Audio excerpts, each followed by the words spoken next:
2x4, it will fit whether it's a 1 inch, and having that little extra space in there is not a problem.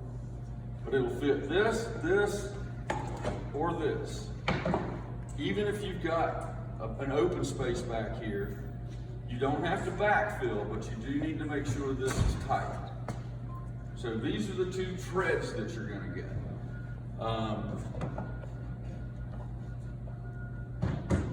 You will also have risers. We sell mostly white risers. And again, 4 feet long. These will come in a 3-pack. They're sold individually. The customer, if they want, can order the same color. Okay? So we try and sell these as a kit. They're designed to work together.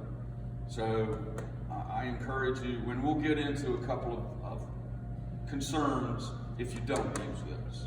I mean, I'm not saying that the house is going to fall apart or you can't finish your job, but this is the recommended way to go. Okay? So those are our basic components. Now also what you're going to have is, and it should not happen very often, based on what we're seeing is sales, these outside return pieces, return steps like you see over there, we sell about 5%. So for every 100 steps, we sell 5 returns. So it doesn't happen very often. But we can accommodate that by, you get your, for this, because it's on the left-hand side and it's facing the steps, it's still a left-hand return. It doesn't really matter now because it's going to be universal. You'll have a tread, and what you'll get is a return piece. And this is just one that doesn't have the film on it, just a blank. But you'll get these 2 in the package. And what we're going to do is we're going to make this outside corner in the field. It's just a matter of mitering this.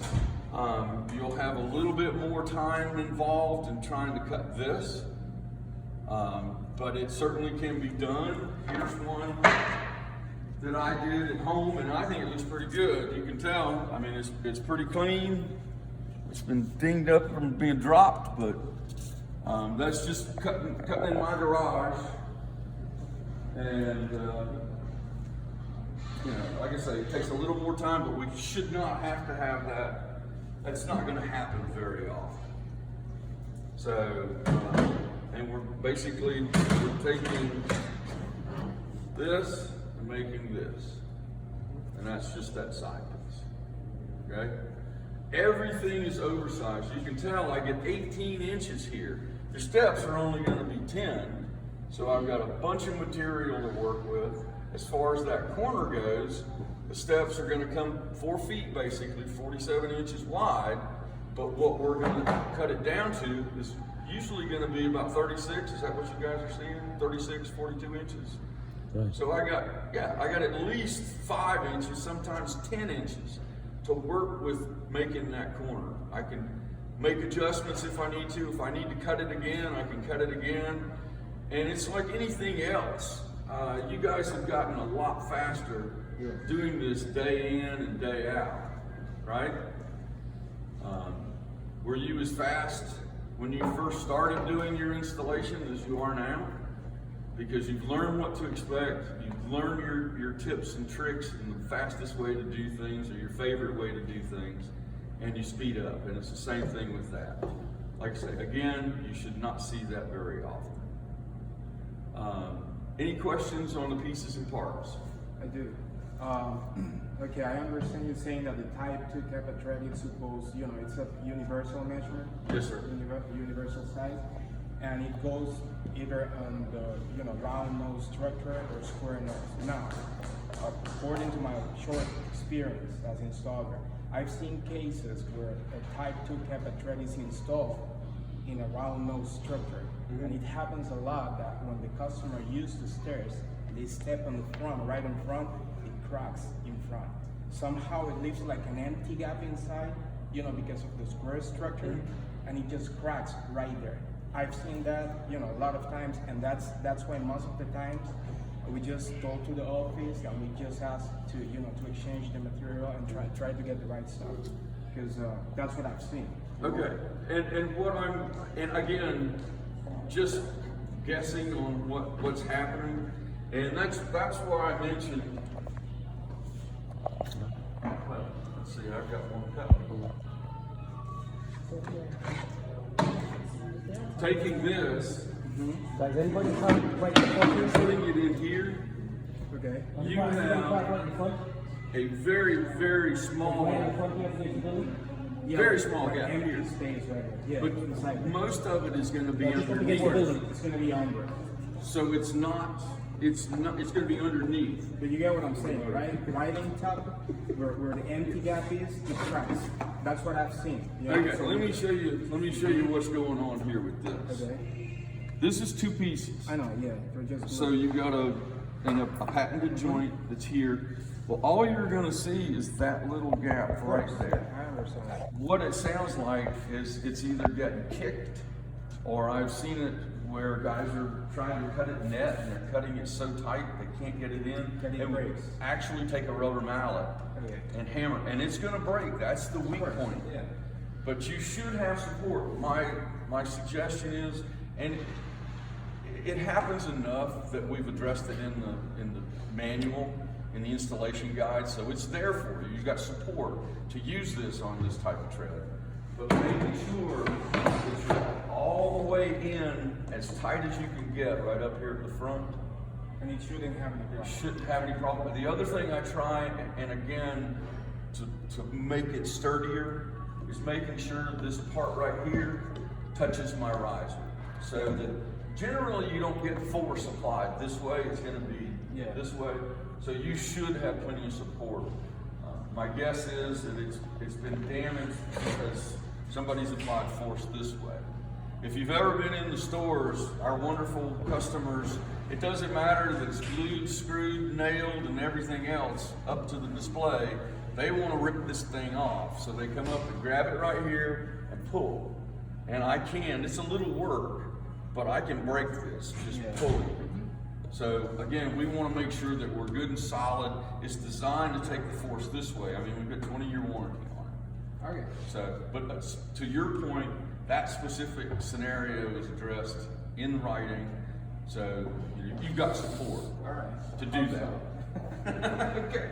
No, and that was one of the things Aiden said. It was a concern, and I'll be honest with you. The reason they went with that was because HDMS was missing so often. We get out into the Midwest, over Chicago and Detroit, those areas that do this type of construction. Well, they kept ordering type 1s. They won't work. So, Here is the opposite. yeah, Most of the steps are The type only 1 and reason- they order type 2. they're ordering the type 2 because it'll fit every scenario. Okay. They don't have to, it's the silver bullet. Okay. And that's the only reason that they do it. All right. And it makes me crazy. So we were joking earlier about these guys can't figure out, is it a type 1 or a type 2? I said, hell, I can look at a picture and tell you. Much less going up and squeezing it. I can tell the difference between this and this, even with carpet and pad. There's my test equipment. So, but yeah, again, if you guys have questions, please bring them up like this gentleman. So any other questions about the pieces and parts? I mean, makes sense what we're doing? Do you, All right. do you suggest like using the type 2 on a rounded neck? Do you suggest putting an extra bead of glue in the corner, or If it makes you feel better, but we're not having, if you think about it, you're not gonna? if we're using the type 1 and we have a waterfall step, that's the biggest gap you're gonna have is that right there. But again, I'm gonna go as tight as I can and I'm gonna get support under here. I've got to have that. Generally speaking, again, you're not gonna get force going this way, but you know, somehow these customers figure out how to tear things up. So, I always like the one where, and like I say, I've done this for a long time and I've been in technical services for a long time. I've had the customers come in and say, your floor is defective. It's why? see these scratches that were in the floor? The installer put these, and they were already scratched. I said, well, he did a damn good job. See how well he lined up all those scratches from board to board to board? He's a good installer. So anyway, all right, let's get into the install. One thing that we're going to qualify will be the glue. We're going to ask that you use a good urethane adhesive.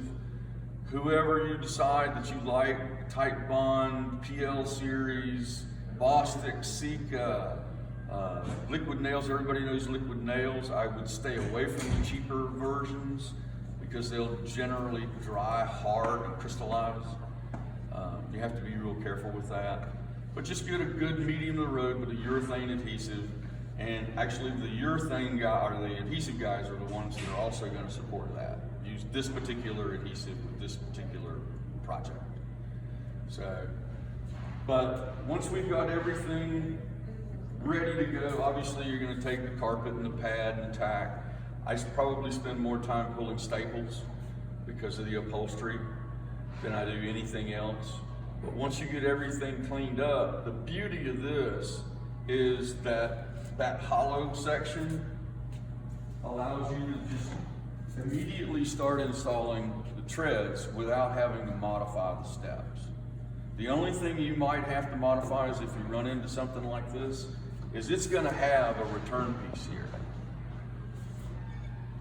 This will already be here. And because this is solid, I'm going to have to cut this off. It doesn't impact code. It doesn't impact the use of the step. It's just to accommodate this because it's a solid piece we're gluing and nailing on. Okay? So we don't have to do any other modification. Speed is what we're shooting for here. Speed and accuracy, both. But speed is important to you guys because you make your money. Okay? And I understand that. So let's get you faster. So we're going to start at the bottom and we're going to alternate. Riser tread, they're all going to integrate together. My suggestion would be do one tread and riser at a time. I speak from personal experience where I've gone in and you say, well, I'll dry fit these pieces. Well, something happens and this first one moves, which will cause the second one to move, and by the time you get to the third or fourth step, you're so far out, you can't fix it. So cut them, test them, glue them before you move on to the next one.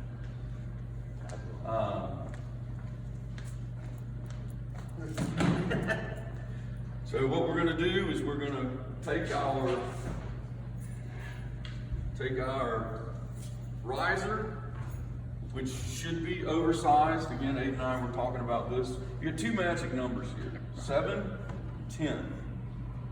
This riser is not supposed to be, by code, is not supposed to be taller than 7 inches. Okay? It's 7 1/4 here. Usually you're going to see this 6 1/2 to 6 3/4. This has to be 10 inches from front to back for that step. If you go below 10 inches, it violates code. And that's one of the concerns when you start having to cut those bull noses off. How much have you shortened the steps? With this product, you don't have to cut anything off. So I'm going to take this, I'm going to turn it into this. Take a couple of measurements, length and height, and I will always suggest, guys and ladies, test it to make sure that you like it. I don't know about you or how many of you guys have ever, especially when you're trying to finish up or you're tired, and you cut it and say, this will fit. And you put glue all over it, and you get it about 2/3 of the way in, and it's stuck. Now, it won't go in, you can't get it back out. You take your utility knife to try and get in there, and you break the blade off.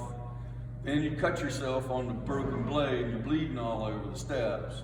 Then you still have to take a glue product back to the saw and wind up with glue all over you and the saw and everything else. So test fit. If you like it, we're going to take our urethane adhesive and just basically a 1/4 inch bead, just run around the perimeter, zigzag in the middle. I get on those 10 1/2 ounce tubes, I get about 2 of these. 2 treads, 2 risers, giving about 36 inches. So there's no need to use. I had one guy said he used a tube on every step. There's no reason to do that. But I don't want to do the whole staircase with one tube. So I figure standard case is about 12 steps.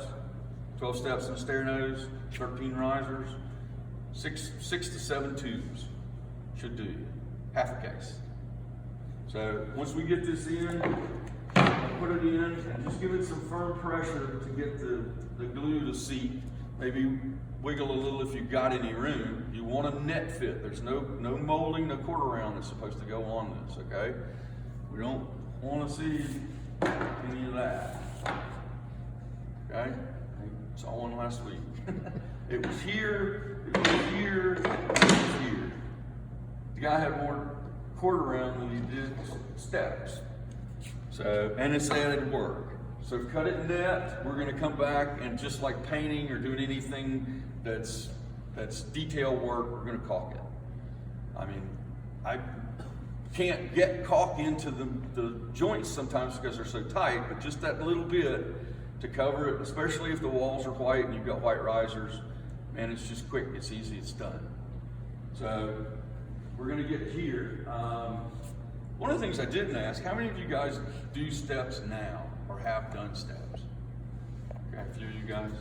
Especially you guys, if you've run into anything, please let me know.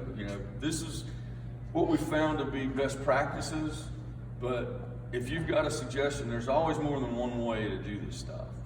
So if you've got a better suggestion, please let me know. If on the bottom step there, if that's the way it's going to be finished in a real life scenario, are you going to 45 the edge and put a fill piece? Yes, there would be, on this side, there would be a return, which I'm going to run it right out to here, and I'm going to do basically this, where I'm doing like I do with quarter round. It's just going to be an outside return, but with this. But even on the riser? Even on the riser. You have to finish the edge. Yeah. I'm going to do that because it's going to come out. There's no molding here, and actually, as I told you, I recut these. I had one that had the return on it, and I took it out because it got dinged up. I tried flying with this, and Delta does a wonderful job of tearing up my stuff. So, but yeah, you would do an outside corner on the riser, and when we get to the step, again, we've got 47 inches to work with. Yes, this is a little small display, but it's not far off. So I've got all this material to practice on if I feel like I need to practice to get to this, okay? Cut this first, and then cut it to fit lengthwise. You may want to cut the depth first, because when especially if you're using a 10-inch miter saw, it makes it a little easier to get to whatever you're working on if you shorten this distance. I'll double check. Anytime I can get away from my tape measure, and it may sound strange, I will. Let the product dictate your cut, or make a template.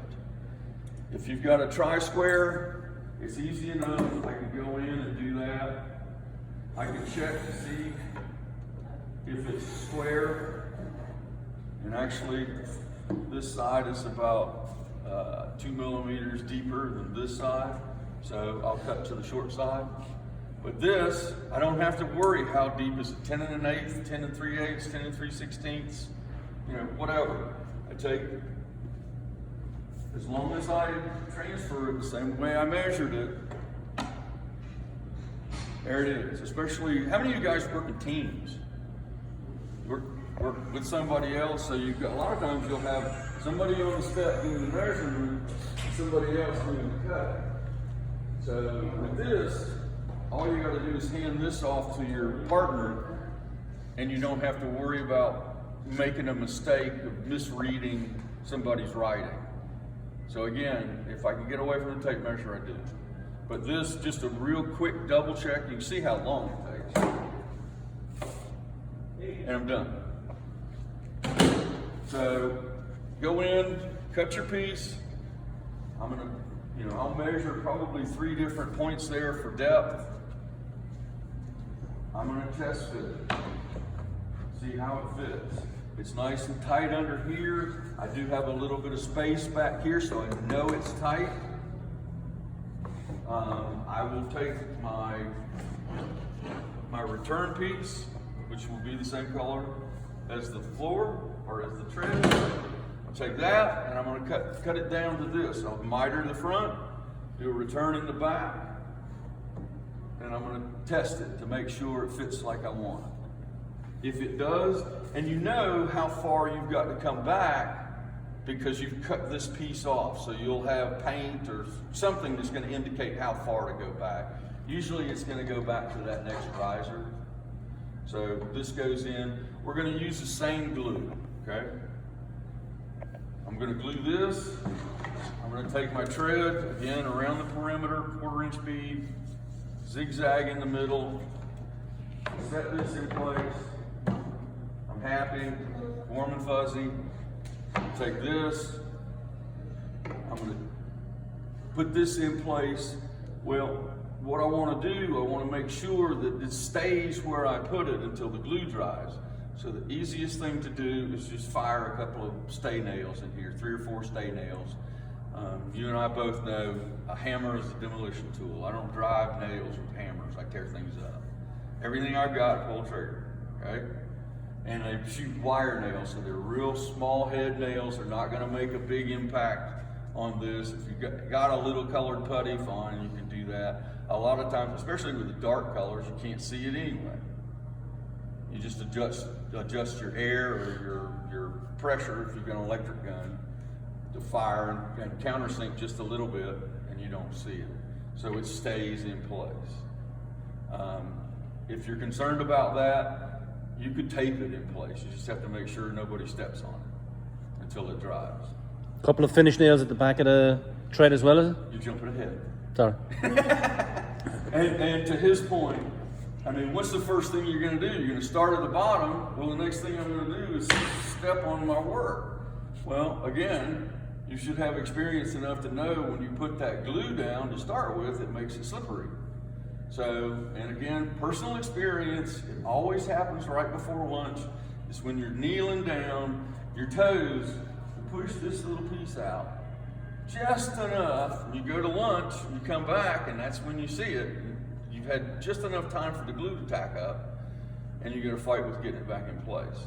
So rather than have to deal with that, take your pin nailer and shoot 3 or 4 again, nails back here.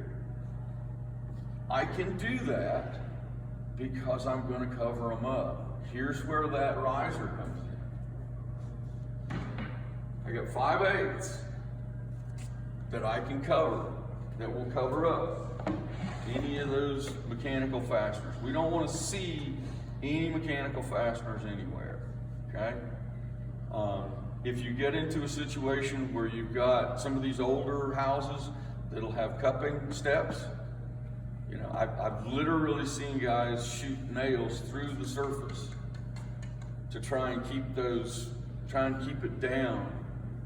And if you know anything about MDF, you know that when you shoot that nail through it, you've done absolutely nothing except punch a hole in your material, because it's going to move up and down on that nail. I would use, where did it go? Somebody take my shims. Hey, you take my shims. I didn't.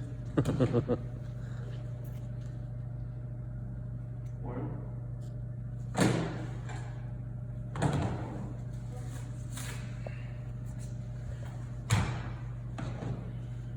if you've got cupping, go ahead. It's easy enough to take a straight edge and check. Usually it's going to be side to side between the stringers. So I can take, these are tack strip shims, come 4-foot sections. They're thin. I always joke you can go to Depot and go to the paint department and get 3 different sizes shims. It's called a quart paint paddle, the gallon paint paddle, and the 3-gallon paint paddle. And they're all different thicknesses. Don't tell them I said that. But You can get some shims. I don't have to worry. I had one guy said all he did was he figured out where it was. He would draw a circle where the low spot was, and he just knew he put extra glue there. What he would do though is put a piece of blue tape on that step so he knew not to step in the middle to displace the glue. He just walked along the edges. I'd rather do something like this that's going to be solid. It props it up, and then I can just glue everything in place as, you know, as normal. So, but no mechanical fasteners.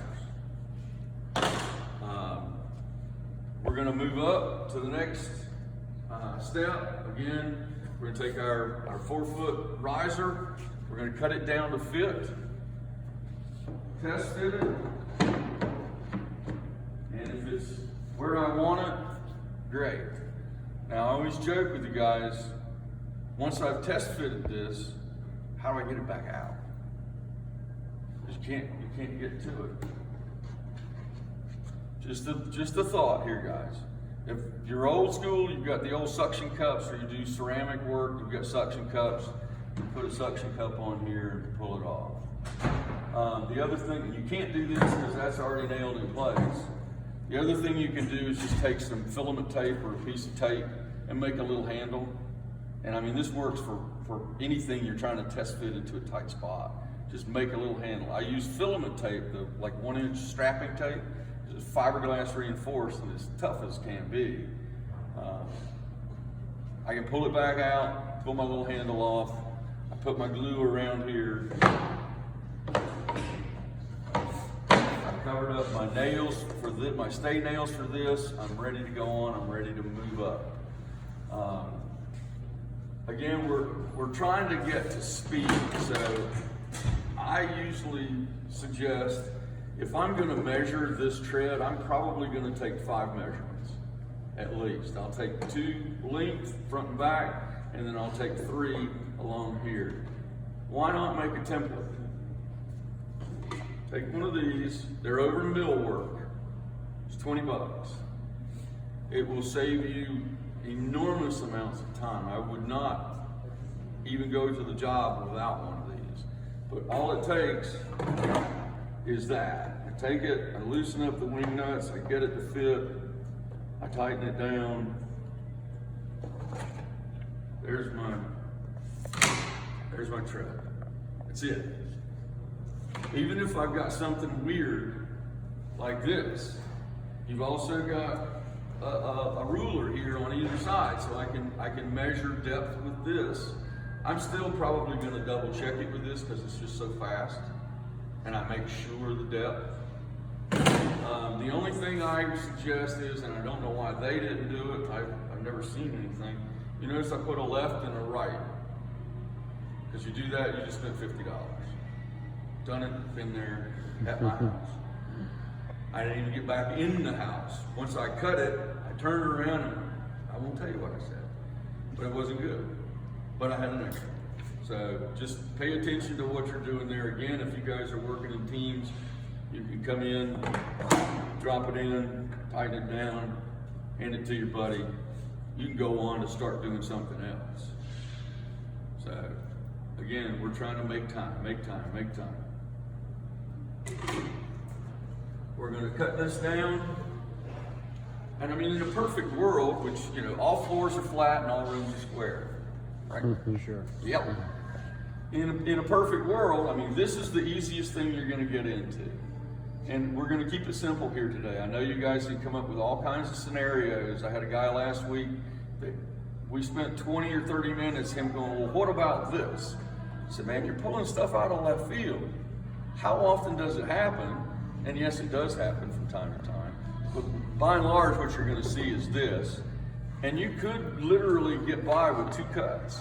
You rip it to length or depth, cut it to length, and that's it. I'm done. I go in, I slide it in. I'm tight here. I'm not actually touching back here, but I'm close enough that I can, you know, I make sure that this is tight. I like from side to side. I'm ready to go. And again, just pull it off. Glue around the perimeter, zigzag through the middle. It goes in. I'll put my stay nails in and move on. Any questions or comments, suggestions on things? What, just for the other guys, what do you suggest cutting this miter with?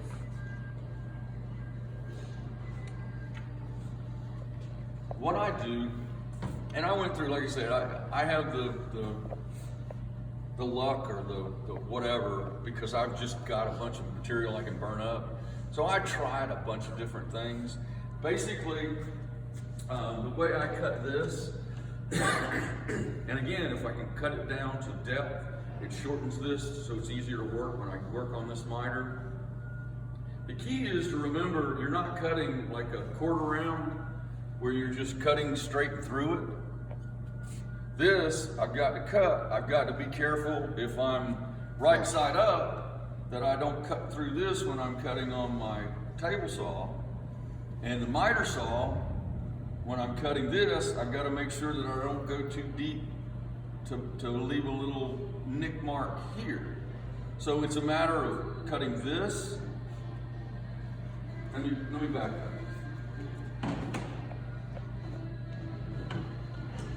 Measurement piles. How far do we know to cut this? Okay, here's your return piece. And it's going to be to within, a couple hundredths millimeter. So it's pretty tight. They're going to be almost exactly the same size. But again, I don't care. If I take this and put it down, tighten that up, there's my measurement. I take my return piece and I know exactly how deep to cut that. The other thing I'll do is turn that up in my table saw against my rip fence. And that way I know exactly where to cut it. It's based on the product. This is easy because I can mark it and I can look around and see what's going on. I'll leave some, actually, Aiden has some literature, but I'll send him some stuff electronically, and it should be on our website by now.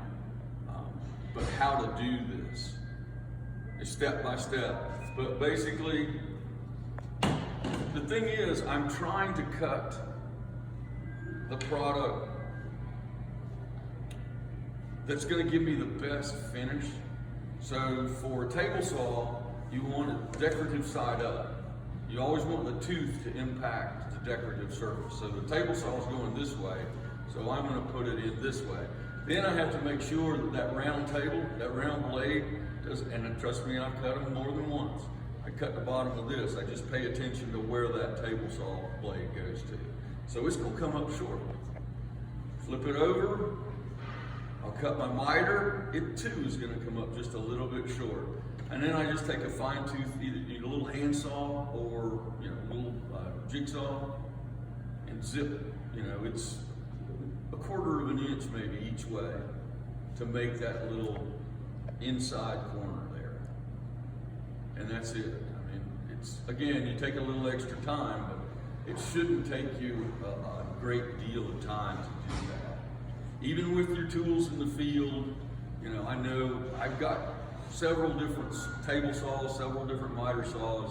The ones that I travel with are much different than the ones I have, the big ones I have in my shop. And I understand that. My little table saw, I got blades that cost more than my little table saw.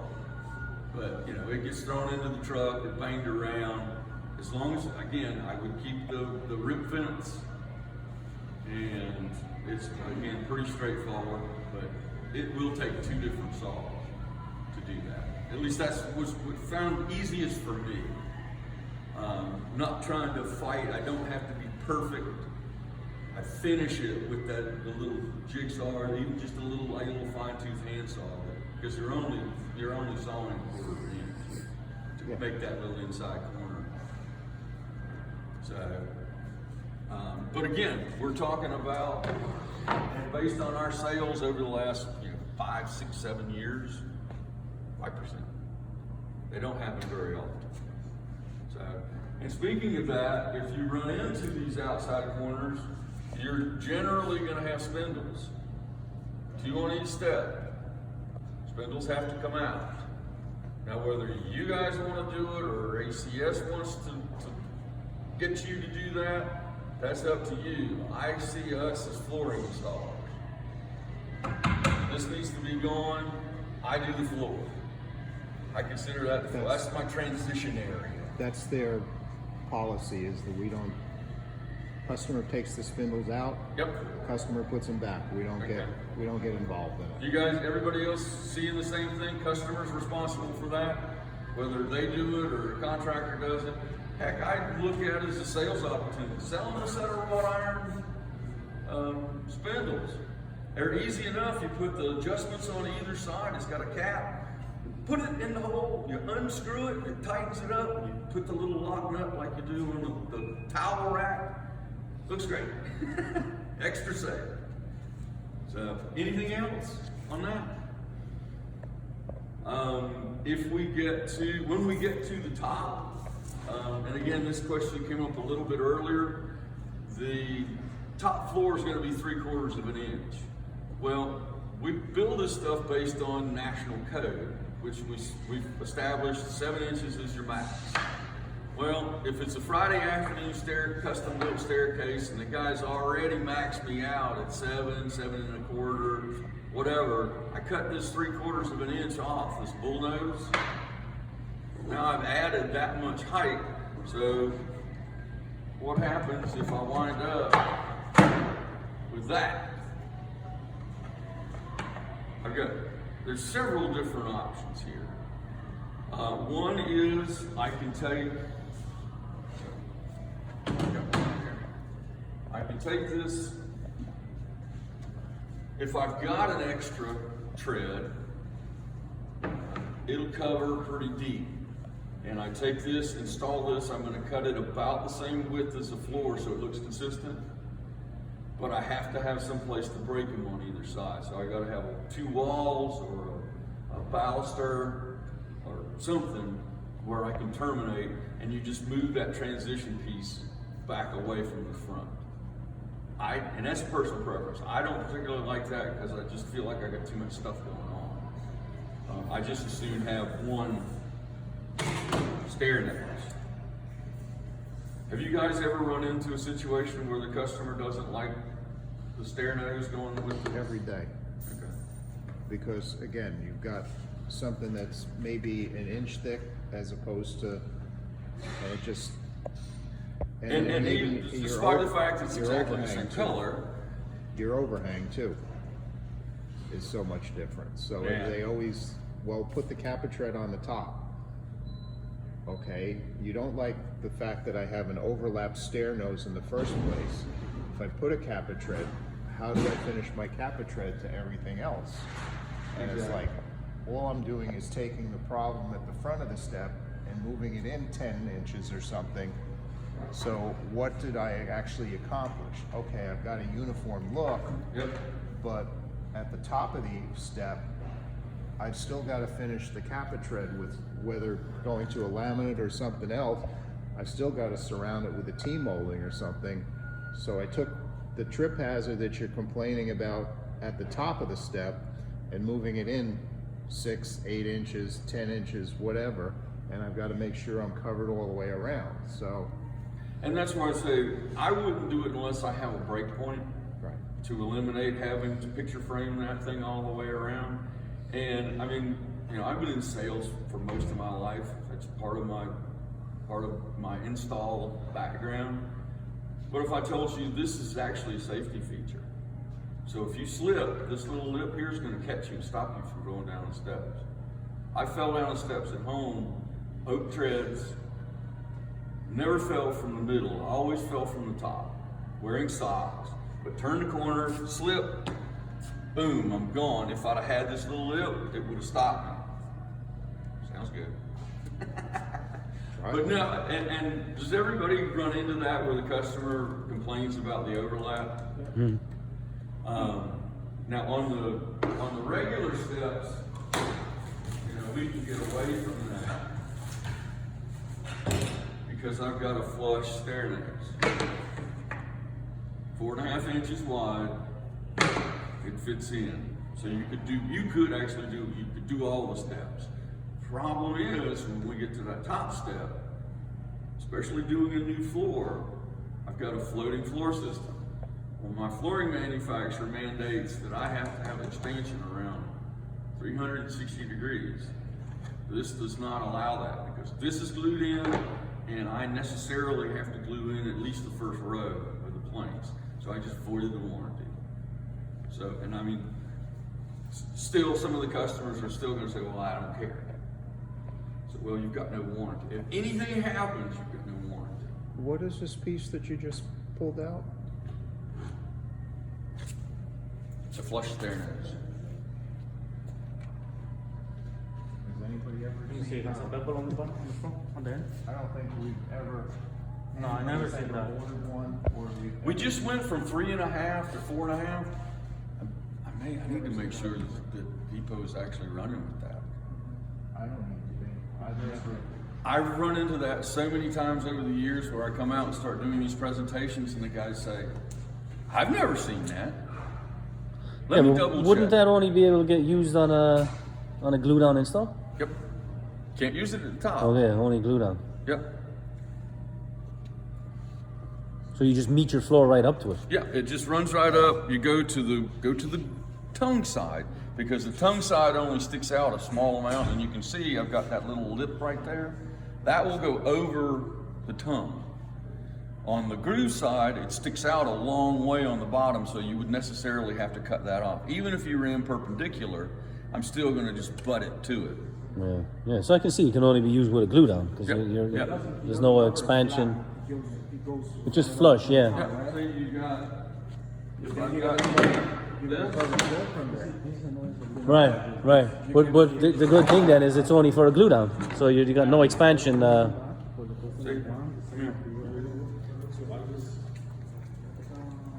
See, feel that. Gotcha. And that's the funny part of it, because then if you came with the floor from some other point and you get to this point, you won't necessarily will finish it, you know, with this border right here, exactly where you need it to finish. No, I can do it this way too. Oh, really? Okay, you see? As long as it's a glue down, right? This is just it's got a little bevel on it, so you're going to see a line. Okay. But it's designed to cover that lip All right. Gotcha. or that tongue, where this side, where this sticks out so far, it won't cover. Yeah. So I'd have to rip this off. Okay. But Yeah. let me double check. That would have to be with a glue down. Yeah, let me double check on this before you start, because we make things that certain The vast majority of stuff we come across are floating. Yeah, and that's Vinyl what plank, this laminate. is only, now, this is something that would come into play. There are times, and I was telling Aiden, we need to, you know, the sales guys don't want to hear no is an option. Of course. There are times that you're going to have to say, no, this won't fit. What happens if I've got, you know, the double overhang here? It's got spindles on both sides. You know, where this fits out into the floor area or into the area. These don't bend. Or you could do like I had some guys in Tennessee. They cut it nice and tight and then cut the darn things in the middle. Put them into 2 pieces. Yeah, it wasn't good. They didn't, well, the dark color, I think it was. The dark color didn't turn out as ugly as the real light color because you could really see the line. So, but, all right, I'm getting sidetracked. So if we wind up with this,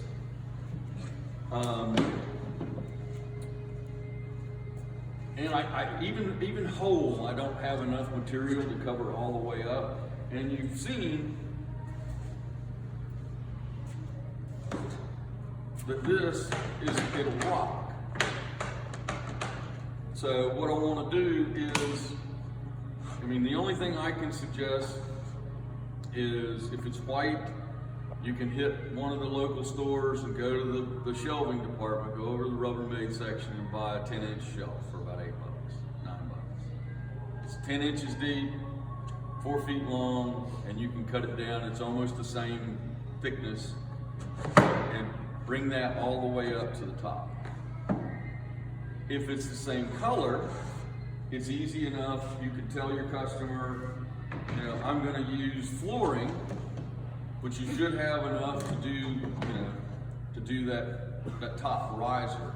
Sometimes, you know, some of the floors are gonna be, you know, 4 inches, 5 inches, up to about 10 inches wide. So you can pick and choose and get that in there. If you've got a narrow plank, you're gonna wind up with a joint. That may be something you run it by the customer and say, hey, here's our situation, here's the way to address it.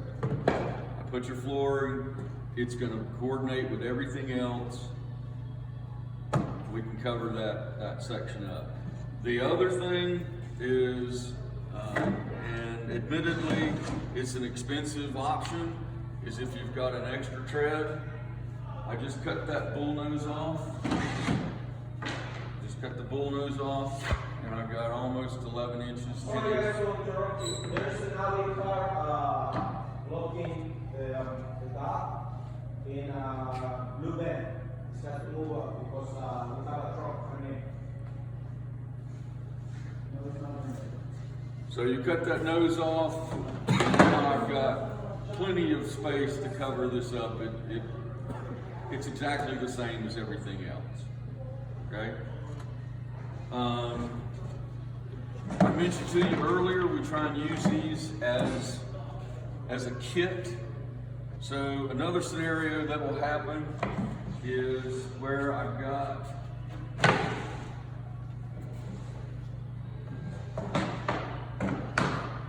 just pretend that this, I've already put a new riser on this, or I don't have a riser. So what's gonna happen is, this goes all the way in. Well, as much as this sticks out, it will go all the way into here, stop it. But I got plenty to cut off here to make sure it goes all the way back, but I got a gap under here. I got a space, anywhere from 1/4 to 1/2 inch. So what do? I mean, the first few steps, this is one of those situations, you know, where we're used to seeing, you know, a transition is gonna be from one perspective, you know, it's on the floor 5 feet away, 6 feet for you. And that's all we see. With this, every 7 inches, your perception changes. So the first, you know, 3, 4, 5 steps, I'm looking at the top. Then I'm looking at the center.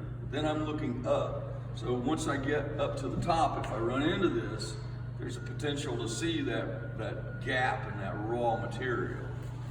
So again, time is of the essence for us. So what you can do, we've already established, I'm gonna take this and I'm gonna cut 2 inches off of every one of them, okay? It's sitting over in the scrap pile. I'll go over to the scrap pile and pick up that, measure my 36 inches or whatever it is, rip it down on the table saw,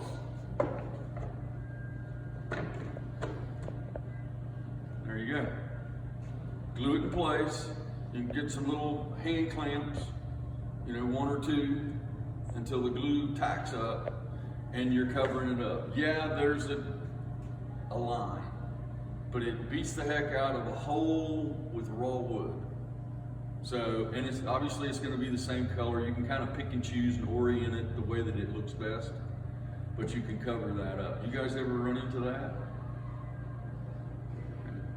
Is that what you did, or what? Yeah, that's Okay, there you go. And it's, again, these are just things that I've tried and have been told. So if you guys have a better way to do it, please let me know. Especially if it's a really good idea. My next class, I'll tell them it was my idea. All right, one of the things too. Yes. You do that if you're not installing a riser? I'm sorry? You do that if you're not installing a riser? I would be aware of that. I'm always going to recommend risers. Well, but I'm saying that solution is if you're not installing a riser. You could. Then why else would you do that? You wouldn't. I mean, again, I'm just saying there are times that the steps are going to be built out of spec. So if this nosing sticks out too far, it may be only 1 or 2 steps. Why can't you just, if you're using a riser, shim behind the riser to bring it forward? You could. The thing is, you got to make sure you don't get your depth. And that's, I'm sorry, I didn't even mention that. But yeah, you could take your shims and shim out your riser to accommodate that. Thank you. But if you don't have a riser, or I had one decorator said she was bound in her turn and she wanted to put mosaic on the riser. And I didn't know what thickness it was going to be. It's probably going to be less than my 5/16. Again, do I nail on a piece of luan and just tack it up to the luan to shim it? Or do I cut that little scrap piece to fit in? It's, as they say, 6 of one, half dozen of the other. It's nice to know, though. It's nice to know if you come across it. Please suggest these things. There's more than one way to attack most of this stuff. So, but yes, again, thank you. And I'm just trying. Oh, that's what I was going to say. There is one picture on the stair nose. When it comes 8 foot, tracking screws, mollies, all that, one picture shows a shim. So please, take your floor, whatever it is, it's a 1/2 inch, and it goes right in front of the track. I can't tell you how many times I've fielded calls where the customer says, my stair nose is squeaking. So, well, it's moving, right? Oh yeah, it rocks. It'll rock up and down. And I said, yeah, it's moving on the riser. I said, did you put shim in? What shim? Shim that's supposed to go in every one of those. No. So, well, then you need to pull them out and put the shim in. You may or may not, if it's laminates, you're going to tear them all up, so you're going to have to get new ones. If it's vinyl, you may or may not get them out of there without damage. But put this in, shim it up, and it takes care of the rock. Nice. So, very important.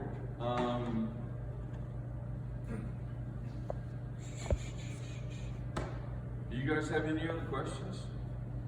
We're getting a couple good ones, but comments, suggestions? Any other things that you guys are running into that's a little bit off that you see on a regular basis that we might address? Figure out how to work around it? I mean, is what I'm at least putting out making sense? Is it, maybe you guys can see how about maybe doing it a little faster for yourself? Anything? Am I that good? Well, I mean, that's pretty much what I had.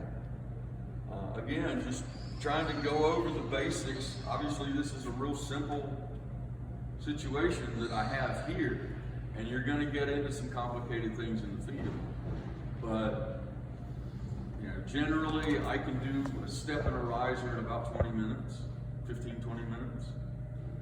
And, once you get on the roll, once you get set up, it's pretty darn quick, especially if I have box treads. I watched a kid in Charlotte, North Carolina. I went out on the job and he was just hammering them out. He probably wasn't taking 10 minutes, 15 minutes, if that, to do a step. They were box treads, so they're pretty straightforward, pretty simple. And he was going to be through by lunch with a whole set of steps. Yes, sir. If you, just off of code, if you come across a flight of steps that are just home kind of made, less than 10 inches, and you're doing capper treads, should you do it even though you're not changing the step? Or should we kind of back off from it? You would probably need to investigate. Is it grandfathered in? What the local code dictates. Because as contractors, when you come in and start modifying, you're responsible. Yeah, but sometimes they say when you bring it up, like, listen, guys, they've been like that forever. I've been walking up and down them 20 years. Now you're only covering them with a capper tread. It's not going to change the step. You're not changing But the now they're structure. less than code, and we know it. Yeah, you're not changing the structure. And I don't know, you would actually, if it was too short, you're adding a little bit. Yeah, yeah. So. Probably a I company don't wanna thing. Go there, just because it could be significant impact, but I don't think it would be an issue, but I don't know for Right. sure. Okay, so that'd be like a company decision. Yeah, definitely. She couldn't say something, I forgot what it was. I will double check on this flush standards. Oh, dog ears. You guys ever run into where the stair comes out and wraps the corner a little bit? Same thing, you just do basically a little smaller turn to the piece here, so that when it's installed, it covers that outside corner. Again, no big deal, it takes a little bit extra time, but you can accomplish that.